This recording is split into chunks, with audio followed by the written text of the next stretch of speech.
Continuing right along here on the Ostrom Avenue podcast, Johnny Gadamowitz, Ethan Frank, Jordan Leonard, joined today by Zach Mackey, the Virginia Tech Director of Broadcasting, coming on to help us preview the Orange and the Hokies coming up this weekend from Castle Coliseum in Blacksburg, Virginia. Zach, how's it going today? Thanks so much for coming on. Yeah, no problem, guys. Appreciate you having me on. It's going good. I was just telling you, it's a lot easier traveling with these teams and being around these teams when they get a win than a whole bunch of losses. We had 7 in a row, so I got good practice with that, and it's nice to get back on the winner's side here for first time in a while.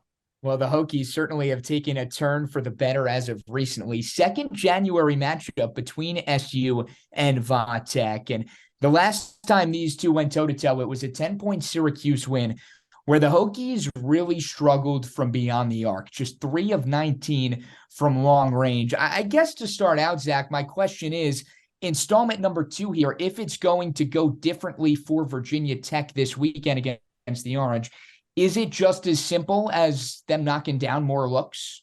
Yeah, I think that's a lot of it. Obviously, with that defense and the way that zone plays, you're going to have to be able to make shots. You knew that kind of going in against Syracuse a couple of weeks back, and ultimately the shots didn't fall, they didn't go, so it muddied up the paint a little bit.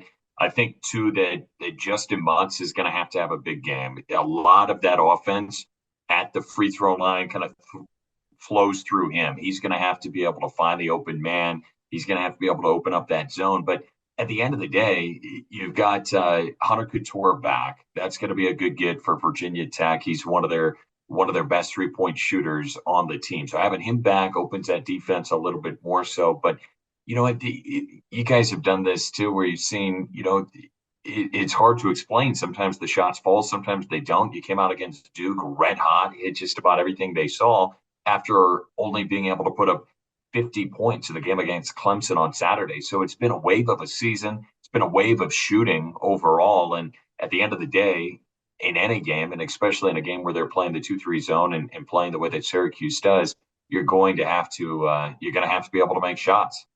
Taking a little big picture, can you give us a one sentence kind of summary of Virginia Tech's season to this point? I know you said wave there, but if you could expand on that a little bit, what has caused this wave of a season, and how have things changed since these two teams last played? Mm-hmm. Wow, that's a good question. One sentence. I'm trying to think back because it started thinking that they started the year 11-1. Things were rolling. It wasn't so much of if they were in the NCAA tournament. It was, are they going to be as high as a 4 seed? Maybe could they, fall down to maybe a 7 or 8? Who knows how the ACC is going to fall? And now it's kind of fallen to the spot where you really better start winning some games in a row if you want to have a shot at an at-large bid here down the stretch. Injuries have played a part in that, I think. But I mean, hey, everyone's going to have injuries down the stretch. That's the way it goes. If I had to say it, I would say the highs have been high, the lows have been low, with injuries mixed in between, something like that. Because there have been, there was a time when Virginia Tech, I mean, until Monday, hadn't won a game in over a month, about a month and a half, hadn't won a basketball game, and that's a hard pill to be able to swallow throughout the course of a basketball season. So it's been a year unlike any other this is my first year at Virginia Tech, but of the teams I've covered in the past and been around and done, I've never seen anything quite like this. You mentioned the 7 losses in a row, kind of coinciding with Hunter Couture's injuries. Virginia Tech only really lost those by an average of margin of 5 points. How kind of did Hunter Couture being out of the game affect Virginia Tech when they're trying to close out contests down the stretch? Well, I think the biggest thing is that he's the best defender. He's the best defender. He's going to be guarding the best offensive showing on the other side. So that's a big part of it. Another big part of it is that he's got the ability to be able to stretch that defense a little bit because he does make those shots. That was key because it was getting really muddy down inside. I thought there was just too much inside the paint. It was hard for those guys to be able to score in the paint. We were the last couple of weeks getting outscored in the paint by a lot, and a lot of that was because they were able to post up some guys down inside. So he's been able to open that. I think the ball moves really well with him. He's a couple of dribbles, maybe just a catch and pass. The ball gets around in a hurry. So I know you mentioned, it it came down to a lot of final couple of shots. I just got done earlier today doing a podcast with one of our assistant coaches. And like literally, if you can think of four shots, the two Syracuse games, the for Virginia Tech, the Boston College game, and the Wake Forest game, all came down to the final shot. The other team hit the final shot, and Virginia Tech lost the game. I mean, it's a totally different situation. We're sitting here if those four shots didn't fall. And so, they still were competitive. But the only game so far up to that point that I felt like Virginia Tech just wasn't really in the game at all was really the Syracuse one. I thought Syracuse had complete control of that basketball game when we went up there a couple of weeks ago. And from start to finish, just really felt like Virginia Tech never had enough to get into the game, really get it going. It was always kind of the Orange who just had control of that. The same was kind of against Virginia a couple of a week ago or so. I kind of felt that same way. But so that's where I'm interested to see this matchup that is going to be coming up here on Saturday against Syracuse, how that matches up with Hunter Couture, how much he changes things. And then Virginia Tech could use the home crowd a little bit, get something, because like I said, they just weren't really didn't feel like as much in control of that game on the road at all at any point. It really was all Syracuse. Jordan brought up sort of, the nature of just how close some of these recent games have been, and you elaborating on that. And that was kind of the case against Duke as well, when the Hokies did get back in the win column. A 78-75 win, game in which they led by 7 at the half. Duke hung around, and Vatek obviously pulls it out. But what can you point to in that Duke game from an X's and O's from a tangible standpoint that led to the result being different this time around? So, I think the biggest difference in that game was that Virginia Tech was able to they were able to match up offensive rebounding right away, because Duke's one of the best offensive rebounding teams in the country. Overall rebounding, they're the only team in the country that's in the top 10 for both categories. Virginia Tech got out rebounded, but it was only by 3. They had been getting out rebounded by a little bit more. I mean, it helps whenever you shoot 54% from 3 as opposed to like 18% from 3 against Clemson. And again, that's just something I can't pinpoint it as. I mean, I think Clemson was playing good defense, but Duke's got some players, as you guys know. Filipowski I think is good of a freshman I've seen this year so far. I mean, I know the kid at Alabama is really good too, but we haven't played them or won't see them this year in the regular season. But being able to slow him down a little bit, maybe, he got 2 early fouls and he still ended with 26. He was phenomenal in the ball game, was a little bit of a key. Jalen Roach was not much of a factor because of Hunter Couture's lockdown defense. That's something that, obviously during that stretch when they were losing, they were having a hard time at being able to match up with the best offensive player on the other side. They were able to do that against Roach. Now, I know that he's coming off injury too, so he's not quite to 100%. That might have played a part of it too. But at the end of the day, Virginia Tech went at one point, I think, like 6 for 8 from 3. And, you keep doing that. You keep making shots like that. At the end of the day, it's going to be hard for anybody to be able to play defense on you. You mentioned Couture's defense on Roach. Tuesday night, Syracuse's leading scorer, Joe Girard, was being defended by Leaky Black for most of the game. And I'd say that's a pretty big size advantage in the direction of North Carolina. Can you envision Couture guarding Joe Girard on Saturday with the success that Girard has had scoring the basketball this season, and him being as effective defending him as he was Jeremy Roach? Wow. I mean, I'm sure the coaching staff's open so that he can be as, effective. I mean, Girard's he was good up there in Syracuse. He's been good all season. What a finish to that game too. I was watching it last night. Like that game had a little bit of everything in it. At the end of the game, I mean, Syracuse had that game won, I thought. And then all of a sudden, the way that that ball tipped on the baseline, that's a killer right on up and in for Phil Nance. But yeah, I mean, I think you're going to have to, they a lot of times will put Sean Padula on the guy that's bringing the basketball down. So I'll be interested to see how they handle with Girard and with that, how they want to exactly match up with that.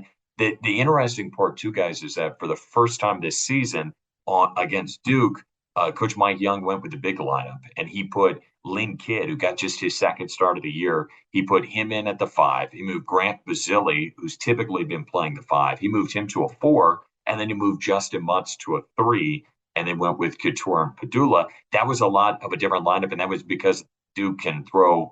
I'm pretty sure they have 5 guys on their roster at 7 foot or above, so they've got a lot of size that they can throw out there. They were trying to counter some of that. And it was effective. It was good. Lynn Kidd's been really good down inside. I'll be interested to see not only how the matchups go, but if they decide to stay with that big lineup after having success on Monday night, or if they go back and put another guard who's typically been Darius Maddox or the freshman MJ Collins starting the other guard spot, move everyone down a little bit. I think that will be interesting to see how that goes about too. You mentioned the name Sean Padula. He averaged just 5 points per game as a freshman. Now, I'm pretty sure leading the Hokies with 16. What kind of has been his development from year 1 to year 2 on the offensive side of the ball? Well, I think the big part of it is that he's not afraid to drive it into the rack. He's been doing that. I mean, he's right at probably 6 foot, and he'll drive into the rack. He's a good finisher near the rim, which a lot of times I think those point guards struggle sometimes to be finishers down inside for first layups. He can do just about everything in there. He's been able to shoot the 3 effectively enough that they've got to continue to guard him out there, and he's made quite a bit of 3-pointers. I think he plays with so much confidence now, knowing that he's the guy. He's running point. He's bringing the basketball down. One thing that during that stretch, especially of the 7-game streak, a losing streak, that Coach Young said is right now Padula's playing too many minutes. I mean, he was playing complete games. The last 3 games, he played the complete 40 minutes before Duke. Never came out of the ball game. And as a point guard, bringing the ball down, especially one that you're expecting to score, it's just too many minutes. He's got to be able to sit down and get down a little bit. That's what Hunter coming back has been able to do too. I think it's taken some of the stress off Sean's shoulders. He can focus a little bit more as a scorer too. He won't always bring the ball down, but he's really embraced his role that he's in now. I mean, when you look at guards in the country, I think he's in the top 4 for most production shift from last year to this year, where, like you said, he was averaging 5. He's up to 16. I know he's number 1 in power 5 going from last year to this year in terms of point production. So he's just taken a new role. He's taken it right away. There were so many questions about how that point guard position was going to go. And like I said, he makes things happen, but he's not afraid to drive to the hoop and get his shots too. I want to hit on Mutz for a sec because he had the 21 against Syracuse a few games ago, obviously, but in the 3 since then, only hit double figures once, and when he did, it was 10 points. So what has sort of contributed to a little bit of his drop-off, at least from a scoring standpoint? Well, I thought against Clemson, he was kind of challenged and kind of bullied around a little bit. I thought that it wasn't the best we've seen out of Justin Mutz there at Clemson. He just didn't feel like he was getting in a groove. The big thing that Coach Young has said is he said, Justin, you've got to be selfish sometimes. He's 3 less assists than Sean Padula, the point guard. So that should tell you, I mean, if you guys have seen that game, against Virginia Tech a couple of weeks ago, he's constantly moving the basketball around. It makes the guys stay on their toes because he's such an assist getter. He's so good at moving the basketball around. And when he's doing that, I think that sometimes he forgets or, he's looking where the open guy is. He's getting double teamed a lot, that he's moving the basketball. Coach Young has said, hey, you got to get your own shots up too. You got to make sure you're too good of a scorer to always be throwing the basketball away. Even against Duke, I think in the first half, he had eight assists out of the get-go, and he ended about at that. Then in the second half, he started scoring a little bit more. But it's interesting because sometimes it gets difficult, I think, to be able to do both, where you're constantly thinking about who's open. He's good at helping his teammates, finding the open man. But with that, then sometimes the scoring goes down, and they've challenged him to try to continue to focus on that scoring. What would you say is the biggest weakness of Virginia Tech at this point in the season that Syracuse can take advantage of? I know it's only been a couple of weeks since these two teams played, but over the past few games, is there something you've noticed as Virginia Tech has rounded into form and now finally picking up a win on Monday, that there is still something that opponents can take advantage of with this team? Well, I think one of the biggest things is that if you're not able to score the basketball with Padula and Hunter Couture, it really shrinks the court. It makes it really small. It makes it hard on the guys inside. Right now, they haven't been getting great production out of Darius Maddox, who made the game-winning shot of the ACC tournament to get them on a chance to win the tournament last year. He's in a junior role. He's at some points he's been really streaky. That's been tough. So then MJ Collins is coming along as a freshman. He made the game-winning shot against Duke to go up by 2, and then ultimately won the ball game. But that being said, he hasn't always been a scorer all year long. Look at his scores. So if Couture and Padula are struggling to be able to shoot the 3 and make the 3, it makes it very tough, and a lot of the workload goes down on Grant Basile and Justin Mutz to be able to get the job done. So I just think being able to get those different guys to step up, being able to get the depth, the bench production has been kind of a little bit lower than maybe where they would want exactly. So, that's a big part of it, in my opinion, is if those guys aren't on, can somebody else step up and continue to make shots? I guess one thing that I would ask is, because Joe Girard got 24 points, you mentioned Hunter Couture is probably going to guard him most of the time against Virginia Tech this time. Is there another player that you think Virginia Tech, other than Joe Girard, has to eliminate in this game again on Saturday? Yeah, I just think that, the way that Syracuse plays, they play with, such a good togetherness. I know we talked about that after the game a couple of weeks ago. Me and my broadcast partner, Mike Burnett, were talking about the way that they move the basketball and that they're able to get so many different guys involved, and they're able to move the basketball really well, that you're going to have to be conscious of all those guys out there and what you're going to be able to do. I know in that game, like you said, Girard had his 24. Jesse Edwards was really good in the game, I thought, too. I mean, he provided 9 rebounds down inside. So not only are you going to have to be able to get that job done, because Tech did get out-rebounded on both the offensive and defensive end, it's kind of like, what are you going to be able to do down inside to be able to stop a guy like Jesse Edwards, who's been good? Malik Brown hauled in a whole bunch of rebounds too. So they're just able to spread it so many times. I know, looking back, as I just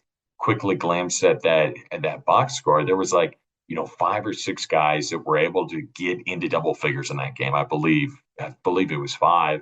And then Girard got his. So you're obviously going to have to be able to stop him. But Jesse Edwards too, those 9 rebounds to go along with 13 points, almost a double. I mean, he's been a force all season long. And he's going to be a big guy to have to be able to stop too. Well, as we get set for the matchup this Saturday in Blacksburg between SU and Virginia Tech, Zach, what's the thing that you'll be kind of keying in on the most that you think could be the determining factor as to which way this one swings come Saturday? I think out of the get-go, when Virginia Tech's been good, they've played with a looseness. They've been able to get an early lead in the first half, just kind of, get themselves into the ball game, get comfortable, especially in a game like this where they're going to have to be able to make shots. That it's going to be limited possessions, just the way that these games are, and you're going to have to be able to make shots early. So I'll be looking out of the get-go if Tech is willing to get some shots, get some open shots. I'm talking especially too from 3, and be able to open the court a little bit more so right out of the get-go. I mean, Virginia Tech in the game last time was 15% from 3. They went 1 of 10 in the second half after going 2 of 9. Not much better in the first half. So I think that's going to be a big part of it, is how do they shoot the ball from 3 and ultimately get it to go through, because statistics tell you that is an uncharacteristic game from 3. So can they improve upon that, or is that just simply the Syracuse defense that Tech's having a hard time with? Well, we're certainly looking forward to it as both the Orange and Hokies try to vie for some ACC positioning as they close out the month of January. Syracuse and Virginia Tech coming up this weekend. That's Zach Mackey, Virginia Tech Director of Broadcasting. Zach, thanks again for the time today. Really appreciate it. No problem, guys. Looking forward to the game on Saturday.